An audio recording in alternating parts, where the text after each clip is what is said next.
Olá, seja bem-vindo ao canal Empresa Flix. Vamos conversar um pouco sobre o tão esperado aumento do limite do MEI, o microempreendedor individual.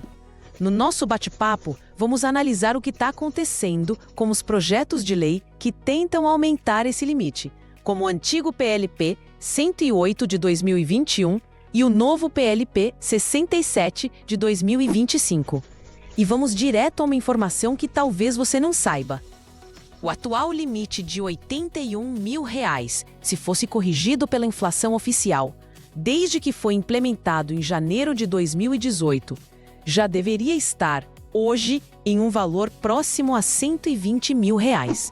Isso significa que a cada ano que o limite não é atualizado, o governo está, na prática, reduzindo seu direito de permanecer no MEI e aumentando sua carga tributária de forma silenciosa. Nós lemos e, sempre que possível, respondemos a todos os comentários. Por isso, deixe a sua opinião. Você acha que esse aumento sai? Qual a sua maior dificuldade hoje como MEI? Compartilhe sua história conosco. Para entender por que essa discussão é tão urgente, precisamos primeiro estabelecer qual é a regra de hoje. O limite anual de faturamento do microempreendedor individual é de R$ 81 mil. Além disso, o MEI só pode contratar um único funcionário, que deve receber o piso da categoria ou um salário mínimo. Este limite de R$ 81 mil parece simples, mas ele esconde uma primeira armadilha, que é a regra da proporcionalidade. Muita gente não sabe disso e acaba sendo desenquadrada por engano. O valor de R$ 81 mil é para a empresa que operou durante os 12 meses do ano, de janeiro a dezembro. Se você abriu o seu MEI no meio do ano, o seu limite é proporcional aos meses que você esteve ativo. O cálculo é de R$ 6.750 por mês. Portanto, se você abriu o seu CNPJ em julho, que é o mês 7, você tem 6 meses de atividade no ano, de julho a dezembro. Seu limite para aquele ano não é de R$ 81 mil, mas sim de R$ 6.750 multiplicado por 6, o que dá R$ 40.500. Muitos empreendedores novos caem nessa armadilha, faturam R$ 80 mil no primeiro ano e são desenquadrados compulsoriamente, contraindo dívidas e multas. Mas o maior problema do limite atual não é nem a proporcionalidade, é o que nós chamamos de abismo tributário. Ser MEI é muito vantajoso. Você paga um valor fixo mensal no DAS, o documento de arrecadação do Simples Nacional, que hoje gira em torno de R$ 70. Esse valor cobre o INSS, o ICMS, se você for do comércio, e o ISS, se for de serviço. Não importa se você fatura R$ 1.000 ou R$ 8 mil por mês. O valor do DAS é o mesmo. O problema é o que acontece no dia seguinte em que você fatura o real número 81.001. Ao ultrapassar o limite, o MEI é obrigado a migrar para a próxima categoria, que é a de microempresa, ou ME, e se enquadrar no Simples Nacional. E aqui está o abismo. No Simples Nacional, você não paga mais um valor fixo. Você passa a pagar um percentual sobre todo o seu faturamento. Se você é comércio, do anexo 1, essa alíquota começa em 4%. Se você é serviço, do anexo 3, por exemplo, ela começa em 6%. Vamos fazer uma conta rápida, para você entender o tamanho do pulo. Imagine um MEI que faturou R$ 80 mil no ano. Ele pagou de imposto aproximadamente R$ 840 o ano todo, somando os 12 meses de DAS. Agora imagine que ele trabalhou um pouco mais e faturou R$ 82 mil. Ele estourou o limite. Ele agora é uma ME e deve pagar o imposto do Simples Nacional. Se ele for comércio, ele pagará 4%, mas não é 4% sobre os R$ 2 mil que ele passou. É 4% sobre todo o faturamento, retroativo a janeiro. 4% de R$ 82 mil significa R$ 3.280 de imposto. Percebeu o salto? Por causa de R$ 2 mil a mais de faturamento, o imposto dele pulou de R$ 840 para R$ 3.280. É um aumento de quase 400%. Se ele for de serviço, é pior. 6% de R$ 82 mil dá R$ 4.920. É uma verdadeira punição ao crescimento. Esse abismo tributário é a principal causa do que chamamos de nanismo empresarial. O empreendedor, ao ver que está chegando perto do teto de R$ 81 mil, simplesmente para de emitir nota fiscal. Ele prefere vender por fora, na informalidade, do que dar esse salto mortal para o Simples Nacional. Ou pior, ele para de crescer. Ele diz não para novos clientes, diminui o ritmo, com medo de ser penalizado pelo próprio sucesso. Ou então, ele comete uma irregularidade comum, que é abrir um segundo MEI no CPF da esposa, do marido, da mãe, dividindo o faturamento em duas empresas. O governo perde a arrecadação de qualquer jeito, porque o empreendedor se esconde na informalidade. E a economia perde, porque as empresas são desestimuladas a crescer, a contratar, a gerar riqueza. É para tentar resolver esse problema que existem os projetos de lei complementar. O primeiro deles, que já tramita há bastante tempo, é o PLP 108 de 2021. Esse projeto é muito interessante. Ele propunha duas mudanças principais. A primeira era aumentar o limite anual do MEI para R$ 143 mil. A segunda, tão importante quanto a primeira, era permitir ao MEI contratar até 2 funcionários em vez de apenas um. Esse PLP de 2021 foi uma grande esperança. Ele avançou por todas as comissões, foi aprovado no Senado e seguiu para a Câmara dos Deputados. O problema é que lá ele parou. Ele está, como dizem em Brasília, pronto para a pauta. Ou seja, ele já passou por toda a tramitação burocrática e só precisa ser colocado em votação no plenário. Mas ele nunca é colocado. Ele está parado na mesa, aguardando a vontade política para ser votado. Se for votado e aprovado, ainda precisa da sanção, ou seja, da assinatura do presidente da República. Enquanto o PLP 108 dorme na Câmara, surgiu uma nova movimentação. É o PLP 67 de 2025. Esse novo projeto foi apresentado e já teve uma primeira aprovação, em setembro de 2025, na Comissão de Indústria, Comércio e Serviço. Ele é ainda mais ambicioso. Ele propõe um limite de R$ 150 mil anuais. Mas a grande sacada, a verdadeira inovação deste projeto, não é nem o valor. É a proposta de que esse limite seja reajustado anualmente de forma automática pelo Índice da Inflação, o IPCA, o Índice de Preços ao Consumidor Amplo. Isso resolveria o problema da defasagem de uma vez por todas. Não precisaríamos mais ficar, ano após ano, implorando por um novo projeto de lei para corrigir o limite. O limite subiria junto com os preços, mantendo o poder de compra e o faturamento real do MEI. Parece maravilhoso, certo? Mas, infelizmente, o PLP 67 é como um carro novo tentando entrar em um congestionamento gigante que já está parado. O fato de ele ter sido aprovado em uma comissão não significa muito. É apenas a primeira casinha do tabuleiro. Para virar lei, esse projeto precisa passar ainda por comissões muito difíceis. Ele precisa ser aprovado na Comissão de Constituição e Justiça e Cidadania, a CCJC, que avalia se o projeto respeita a Constituição. Depois, e aqui é o grande filtro, ele precisa passar pela Comissão de Finanças e Tributação, a CFT. É a CFT que vai analisar o impacto fiscal do projeto.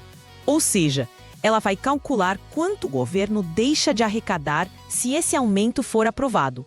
E é aí que mora o perigo. Depois de tudo isso, ele ainda teria que ir para votação no plenário da Câmara, depois ser enviado para todo o processo de votação no Senado e só então ir para a sanção presidencial. É um caminho que leva anos. E o que provavelmente vai acontecer com o PLP 67? Quando ele chegar mais à frente, ele provavelmente será apensado ao PLP 108.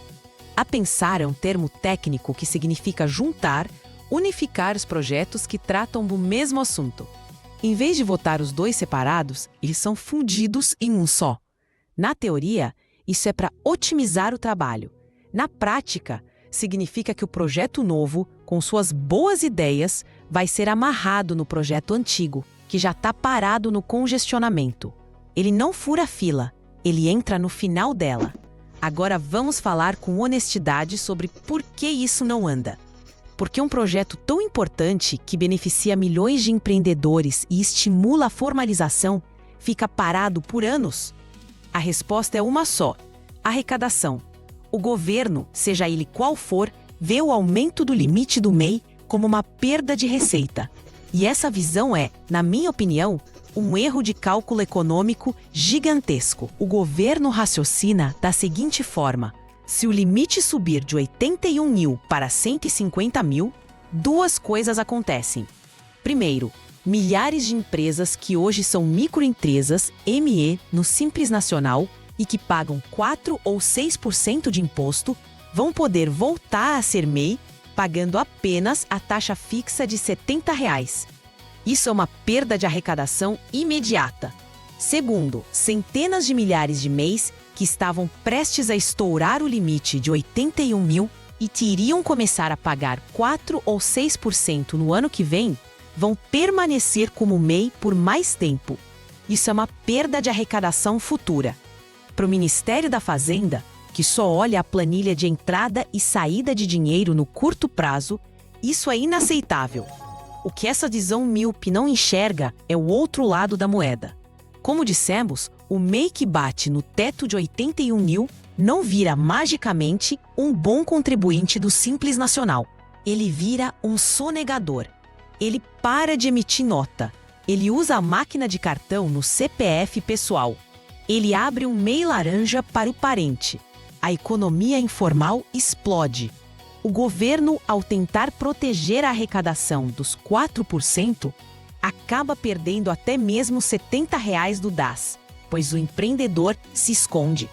Se o limite fosse para 150 mil e, principalmente, se fosse permitido contratar 2 funcionários, o efeito seria o oposto da perda. O dono do MEI se sentiria confortável para crescer. Ele contrataria 2 pessoas com carteira assinada, gerando arrecadação de INSS e imposto de renda sobre esses salários.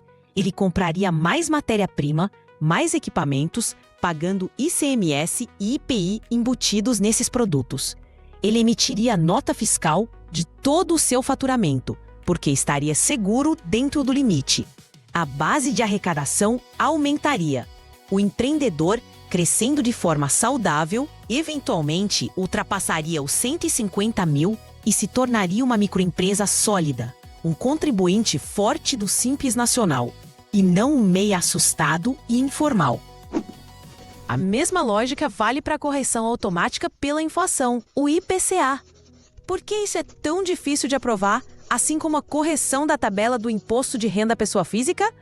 Porque a inflação é uma aliada da arrecadação do governo. Quando o limite fica congelado em 81 mil, mas a inflação sobe 10%, o preço de tudo sobe. O faturamento nominal do MEI sobe 10%, mesmo que ele esteja vendendo a mesma quantidade de produtos. A inflação, sozinha, empurra o MEI para fora do limite. O governo aumenta a arrecadação, forçando o MEI a virar ME, sem precisar anunciar um aumento de impostos, o que seria politicamente impopular. É a chamada taxação inflacionária, um imposto invisível e perverso. O PLP 67, ao propor a correção pelo IPCA, tenta acabar com essa armadilha, e é por isso que ele enfrentará uma resistência tremenda. Existe, no entanto, um horizonte que pode mudar todo esse jogo, e ele se chama reforma tributária. A reforma tributária, que foi aprovada pela Emenda Constitucional 132 de 2023, está mudando a forma como o Brasil cobra impostos, saindo de impostos na produção e indo para impostos no consumo, com a criação do IVA dual, composto pelo IBS, Imposto sobre Bens e Serviços, e pela CBS, Contribuição sobre Bens e Serviços. A reforma tributária manteve o Simples Nacional e o MEI, ou seja, o MEI não vai pagar IBS e CBS sobre suas vendas. Ele continuará no regime do DAS. Então, por que a reforma mudaria alguma coisa? Por causa do sistema de créditos. O pilar da reforma tributária é a não cumulatividade plena. Funciona assim: em uma cadeia produtiva, quem compra um produto ou serviço usa aquele imposto pago na compra como crédito para abater do imposto que ele vai pagar na venda dele. O problema é que o MEI e o Simples Nacional estão fora desse sistema. Eles não pagam o IBS, logo, eles não geram o crédito de IBS para quem compra deles. Vamos a um exemplo. Imagine que você é um MEI que faz manutenção de computadores e seu cliente é uma grande empresa do regime de lucro real. Hoje, isso não é um problema, mas depois da reforma, essa grande empresa precisa de crédito de IBS. Se ela contratar o seu serviço de MEI, ela não terá o crédito. Se ela contratar o serviço de uma outra empresa que está no regime normal do IBS, ela terá o crédito. O seu serviço para essa grande empresa se tornou mais caro, porque ele não gera crédito. O que essa empresa vai fazer? Ela vai deixar de contratar você, o MEI, e vai contratar a empresa que está no regime do IBS. A reforma tributária vai criar uma pressão de mercado para que empresas que vendem para outras empresas, o chamado B2B ou Business to Business, saiam do Simples e do MEI, independentemente do seu faturamento. O que vai determinar se você pode ser MEI ou não será mais o seu faturamento de 81 mil, mas sim o tipo do seu cliente. Se você vende para outras empresas, você será expulso do MEI pelo próprio mercado. Agora, se você é um MEI que vende para o consumidor final, o B2C, Business to Consumer, como um cabeleireiro, um eletricista residencial, uma doceira, aí nada muda. O consumidor final não precisa de crédito de IBS, então você pode continuar no MEI sem problemas. É por isso que existe uma esperança de que, após o início da implementação da reforma, que começa seus testes em 2026 e se aprofunda a partir de 2027, o governo finalmente libere o aumento do limite do MEI para R$ 150 mil. O governo pode pensar: vamos aumentar o limite. Não tem problema.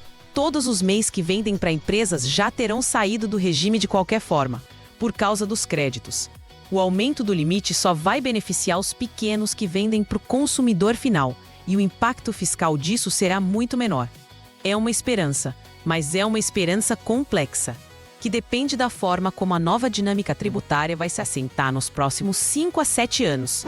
Enquanto isso não acontece, o que temos na prática é uma batalha política.